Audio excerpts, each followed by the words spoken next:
Okay, so இது பாடத்தினுடைய கடைசி பகுதி இதுதான். பிளான்ட் growth ரெகுலேட்டர், தாவர ஒழுங்குபடுத்திகள். இதுல நம்ம என்னென்ன பார்க்க போறோம்னா auxin, gibberellin, cytokinin, ethylene, abscisic acid.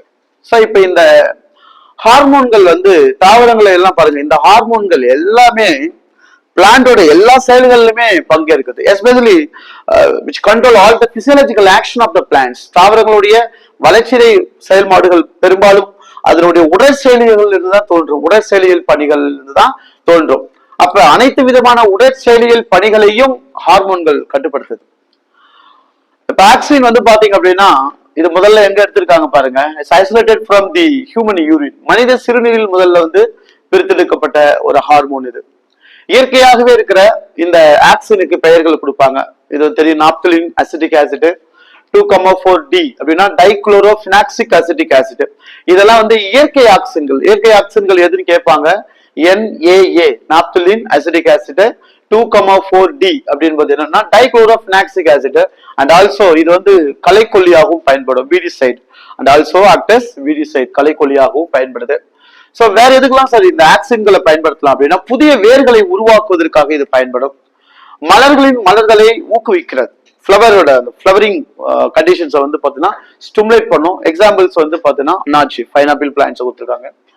இது பொதுவாக ஆக்சின்கள் பெருமளவில் விவசாயத்திலும் தோட்டக்கலைகளிலும் பயன்படுத்துறோம். Agriculture and horticultures also we are used in most of in agriculture and horticultures. வேலை என்ன சார் செய்யுது அப்படின்னா கனிகள் மற்றும் இலைகளினுடைய உதிர்தலை வந்து தடுக்கும்.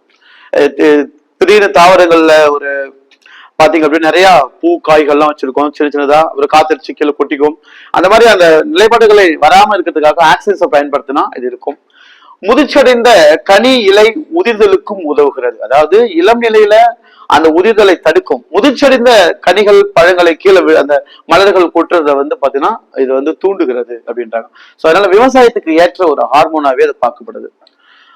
முனை ஆதிக்கம் செலுத்தும் அப்படின்னு சொல்றாங்க. முனை ஆதிக்கம்னா எபிக்கல் டார்மென்சி. இது இது என்ன செய்யுது அப்படின்னு பாத்தீங்கன்னா நுனிப்போக்கான வளர்ச்சியை இது மேம்படுத்தும். ஆனால் பக்கவாட்டில் வருகின்ற கோணமூட்டு ஆக்சிலரேட் பேக்டோட செயல்பாடுகளை தடுத்து நிற்கும். அப்ப பக்கவாட்டு வளர்ச்சியை தடுக்குது, முனைப்போக்கு வளர்ச்சியை இது வந்து ஆதிக்கம் செய்யும். அதனால இது முனை ஆதிக்கம் அப்படின்னு சொல்றாங்க. சோ மற்றும் விதையில்லா கனிகளை தோற்றுவிக்கிறதுக்கு இது பயன்படும். இப்ப நம்ம நிறைய இந்த பார்த்தினோ கார்ப் அப்படின்னு சொல்லப்படுற விதையில்லா கனிகளை தோற்றுவிப்பதற்கு பயன்படும். தக்காளி போன்ற பொருட்கள் எல்லாம் தயாரிக்கிறாங்க. சோ ரெண்டாவது ஜிப்ரலின். ஆக்சுவலி ஜிப்ரலின்ஸ் வந்து நிறைய இருக்கும், நிறைய 100க்கும் மேற்பட்ட ஜிப்ரலின்ஸ் வந்து ஐசோலேட் பண்ணிருக்காங்க. சோ ஃபர்ஸ்ட் ஜிப்ரலின் எது சார் அப்படின்னா GA3 ஜிப்ளிக் ஆசிட் 3 அப்படின்னு சொல்றதுதான் முதல்ல ஜிப்ளிக் ஆசிட் தான் முதல்ல கண்டுபிடிச்சாங்க. இது ஜிப்ரலின் பியூஜிகுரா அப்படின்னு சொல்லப்படுற ஒரு ஃபங்கில் இருந்து இது கண்டுபிடிக்கப்பட்டாங்க. ஜிப்ரலின் பியூஜிகுரா அப்படின்னு சொல்ற பூஞ்சையிலிருந்து கண்டுபிடிக்கப்பட்டது. இதுல GA1, GA2, GA3 உள்ள ஜிப்ளிக் ஆசிட் 1, ஜிப்ளிக் ஆசிட் 2, ஜிப்ளிக் ஆசிட் 3 அப்படின்றாங்க. முதல் கண்டறியப்பட்டது GA3, அதாவது ஜிப்ளிக் ஆசிட் 3 தான் முதல்ல கண்டறியப்பட்டது. அமிலத்தன்மை கொண்டதாகவே சொல்லப்படும். ஜிப்ரலின்ஸ்ல இருக்கிற எல்லா அந்த ஜிப்ரலின்ஸுமே சோ அசிடிக் நேச்சராகவே இது இருக்கும். கோணப்பகுதியினை அதிகரிக்க செய்கிறது. அதாவது கோணமுட்டு பகுதிகள் என்ன பண்ணுது அப்படின்னா இது வந்து அதிகரிக்க செய்கிறது அப்படின்னு சொல்றாங்க. எக்ஸாம்பிள்ஸ் வந்து கிரேப்ஸ், திராட்சை பழங்கள்ல திராட்சையினுடைய கோணமூட்டு பகுதிகளை வந்து அதிகரிக்க செய்வதில்லை.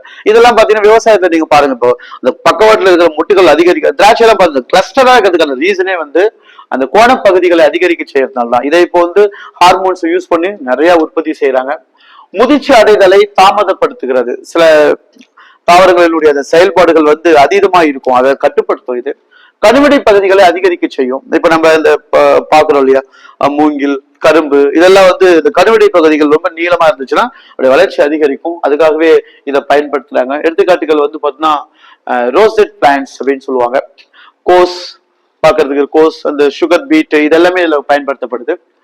அதுக்கப்புறம் வந்து சைட்டோகைனின். சைட்டோகைனின்ஸ் அப்படின்றது குறிப்பா சைட்டோபிளாசத்தில் நடைபெறுகின்ற செல் டிவிஷன், செல் பகுப்பு செயல்பாடுகள்ல இது பங்கேற்கப்படும். ஜியாட்டின் சொல்ற ஒரு கெமிக்கல்ஸ் மக்காசோளம் மற்றும் அந்த இளநீர் பகுதிகள் வந்து பிரித்து எடுக்கப்படும். இது கிட்டத்தட்ட சைட்டோகைனின் செயல்பாடுகளை போன்று செயல்படும் என்று சொல்லப்படுது. செயல்பாடுகளை போன்று ஒத்திருக்கும்.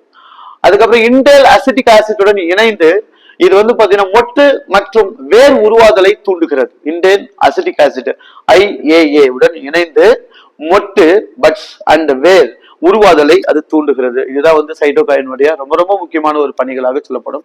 ஸோ இதுல கூட உங்களுக்கு ஜிப்ரலின் கொடுத்துருப்பாங்க. ஜிப்ரலின்ல வந்து பாத்தீங்கன்னா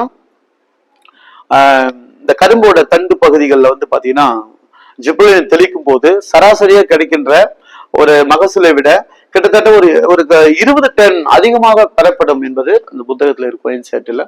அது மைண்ட்ல வச்சுக்கோங்க. சோ இது வந்து வேர் மொட்டு மற்றும் உருவாதலை இது தூண்டுகின்ற ஒரு ஹார்மோனாகவே கருதப்படுது. இதுதான் வந்து சைட்டோகைனின். சைட்டோகைனின் பொதுவாகவே செல் தொகுப்பு செல்லுடைய பகுப்பு நிலைகளுக்கு உதவக்கூடிய ஒரு இது. இந்த ஜியாட்டின் ஞாபகம் வச்சுக்கோங்க. அசிட்டிக் இண்டேல் அசிட்டிக் ஆசிட்டுடன் இணைந்து மொட்டு மற்றும் வேர் உருவாதலை தூண்டும். அடுத்ததாக எத்திலின். சோ இது வந்து கேஸ் சொல்றாங்க, ஒரு கேசோஸ் ஹார்மோன், வாயு நிலையில் உள்ள ஒரு ஹார்மோனாக கருதப்படுது. கிடைமட்ட வளர்ச்சியை வந்து இது தூண்டும். இலைக்காம்பு நீட்சி அடைதலை கொண்டு போகும். இலையோட காம்பு பகுதிகளை நீட்சி அடைவதற்காக இது உதவும். மலர் மற்றும் கனி உருவுதலை தோற்றுவிக்கிறது. பூக்கள் உருவாகிறதையும் அந்த பழங்களினுடைய உற்பத்தி திறனை அதிகரிப்பதற்கும் இந்த எத்திலீன் பயன்படுத்தப்பட்டதும். எடுத்துக்காட்டு அன்னாச்சி, பைனாப்பிள்ஸ். அதே மாதிரி எத்திஃபோன் அப்படின்னு சொல்லப்படுற ஒரு நீர்ம கரைசல் தக்காளி, ஆப்பிள் போன்ற பழங்களை வந்து பழுக்க வைக்க பயன்படுது. ரைஃபனிங் ஆஃப் ஃப்ரூட்ஸ். ஏன்னா பொதுவாகவே எத்திலீன் வந்து பழங்களை பழுக்க தான் பயன்படும். அதுல குறிப்பா தக்காளி, ஆப்பிள் போன்ற பழங்கள் வந்து அந்த வேகமாக பழுக்க வைக்கும் திறனுக்காக பயன்படுத்துறோம். இது எத்தோபோன் சொல்லப்படுற ஒரு சால்வெண்ட், ஒரு கரைசலாகவே இது பார்க்கப்படுது. அடுத்து பெண் மலர்கள் உருவாதலை தூண்டுகிறது. பெண் மலர்களை வேகமாக உருவாதலை அது தூண்ட செய்யும். எடுத்துக்காட்டு வந்து குக்கும்பர், வெள்ளரிகள்ல இந்த ப்ராசஸ் வந்து நடைபெறுகிறது. கடைசியா வந்து பாத்தீங்கன்னா acetic acid, it's called as stress hormone சொல்லுவாங்க, அழுத்த ஹார்மோன் அப்படின்னு சொல்லுவாங்க. ஏன்னா பலதரப்பட்ட அழுத்தங்கள் செயல்பாடுகள்ல இது வந்து எதிர்த்து செயல்படும்.